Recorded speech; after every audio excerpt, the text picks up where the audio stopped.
twali tuli awo nga twakamala okuziika nga tukomyewo waka because twazika mu kyalo bayitayo Mayuge nga DMO, that is the district medical officer wa Jinja district, najja n'abasawo ne double cabin ne batugamba batwala mu quarantine. It was a tough time because nga tulaba batutwala mu bintu bye tutategeera. First and foremost, ekyatamaama tukimanyi yafa pneumonia. She died of pneumonia that was on acute stage ngali manageable. So kati batugamba atafudde COVID. Tugenda okumaliriza nga betulimu biri so confusing. This is Apostle Julius. His mother died of acute pneumonia, which was misdiagnosed as COVID-19, a mistake that would soon come back to haunt him. Batukwata tukuba ne police yajja batutwala nga bayeekera ne batwala sample yasooka bwe bagitwala nedda nga tuli negative. After like 7 days they took another sample nayo nebula eyo teyadda nakudda actually batugamba nti yebuze sample zabula.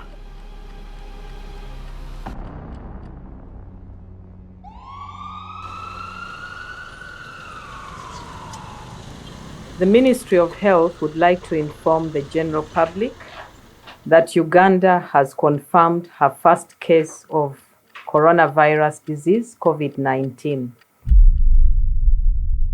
The Uganda government immediately enacted stringent measures to curb the spread of the virus, from shutting down all of the country's border points to enacting a 24-hour curfew.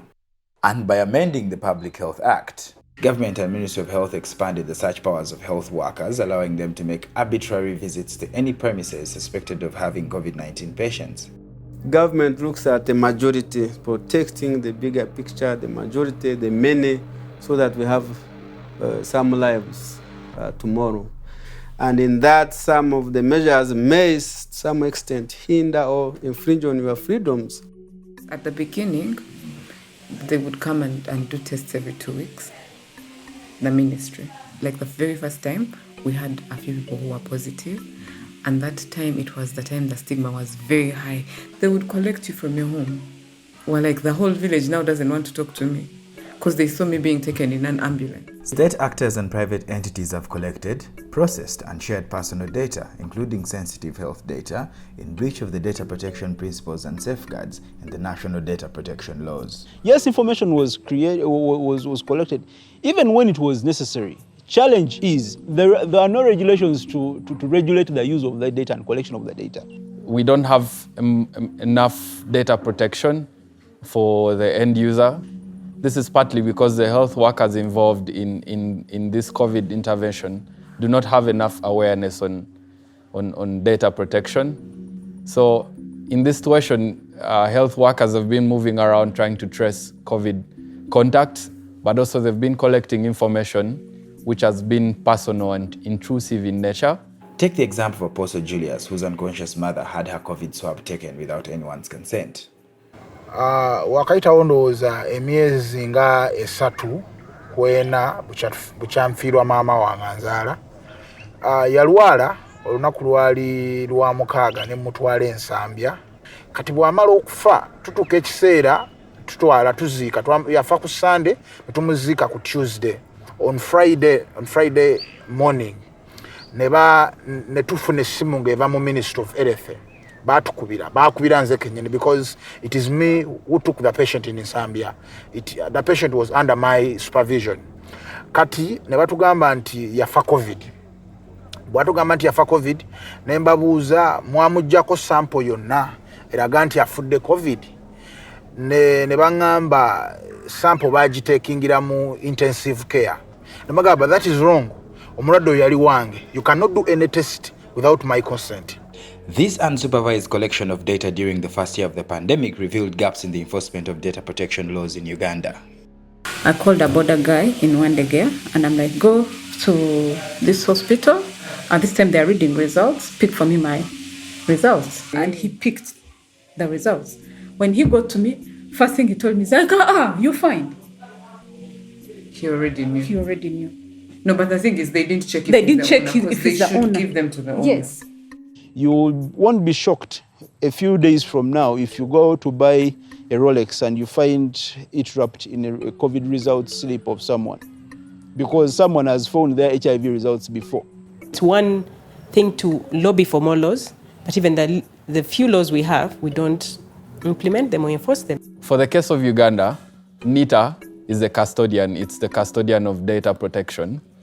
And under the legal framework, they are mandated to manage any conflicts or handle any incidents of data breaches. Like in most countries, Uganda used contact tracing applications to curb the spread of the pandemic, even though the Ministry of Health itself denies having actively used these applications. We have really deployed a number of applications, but for contact tracing, we have rather not developed so fast in that area. There are some digital technologies they use to verify whether your COVID tests are in order, whether you're negative and positive, and they keep track of these people who are entering inside and outside the country. Most people were asking questions, what happens with the user information that they're collecting? Is it personal in nature? Is it generic in nature? What are the safeguards? Who gets to keep this information, and how do I give my consent? What are the qualifications for this consent? So these are some of the key issues. In 2010, Uganda enacted into law the Regulation of Interception of Communications Act. Now that legitimately gives government the powers to snoop on you. As expected, the most immediate victim of this act was the individual's freedom of expression. I made a video nenjiteka ku Facebook ngezaako kulaga abantu nti ebintu bya COVID bakwata bukwasa abantu babawamba buwambi, there is no privacy, bakutwala ensi eraba. Ne bankubira amasimu ne bangamba, if I don't stop talking bajja kujja batwala essimu yange. With the directives of UCC, for all data communicators to register with them, those infringe them more on the freedom of expression. Those directives were passed last year in October 7th, and they required whoever has big numbers on social media, you go and register with them before you do anything else. So if they have interest with you, they can easily come for you and block you and do all those funny things. So what becomes of the people whose freedoms had been infringed upon? What available recourse do citizens have as they wait for the data protection laws to catch up? In case you suffer, rather a data breach as a person, you can report that breach to the regulatory authority. Government should speed up on the regulations. It's a new phenomenon. Everyone is still struggling to understand what their rights are, what their obligations are. For the data subjects or citizens, do you know who has your data? Are you aware of the technology you're using?